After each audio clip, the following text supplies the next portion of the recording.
जेवढं आपलं वजन तितके ग्राम प्रोटीनची आपल्या शरीराला आवश्यकता असते। मी तर पडलो शुद्ध शाकाहारी, मग आता ही प्रोटीनची गरज भगवून काढायची म्हणून कोणाला विचारलं तर ते म्हटले दररोज पीनट बटर खा। आता दुकानात जाऊन पीनट बटरची किंमत विचारल्यावर वजनच कमी करावं असा निर्णय घेतला, पण वजन कमी केलं तर त्या वजनाच्या ग्रॅममध्ये प्रोटीन खाणं हे खाणं होतंच।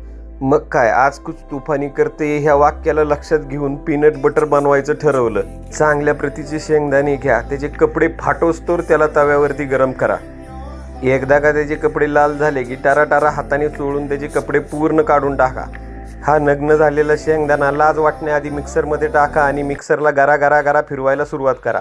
पण याला गरा फिरवताना मिक्सर जळणार नाही ह्याची काळजी घ्या, नाहीतर संध्याकाळी उपाशी झोपावं लागणार हे नक्की। पहिल्या चक्रीमध्ये राग आलेला हा शेंगदाणा नुसता भुगा होणार, हा काही तेल सोडणार नाही। अशा 1-2 चक्रा त्याला मारायला लावा, म्हणजे मग त्याच्यामधलं तेल निसटून त्याचं बटरमध्ये रूपांतर व्हायला चालू होईल। आणि थोडासा गोडवा हवा असेल तर याच्यामध्ये आपला सेंद्रिय गूळ टाकून किंवा थोडासा मध टाकून तुम्ही एक घरच्या घरी एक छान पद्धतीचं peanut butter, healthy peanut butter बनवू शकता। आणि तुम्ही प्रयत्न केल्यानंतर तुम्ही बनवलेलं पीनट बटर कसं झालं ते मला कमेंट करून नक्की कळवा। चला, धन्यवाद।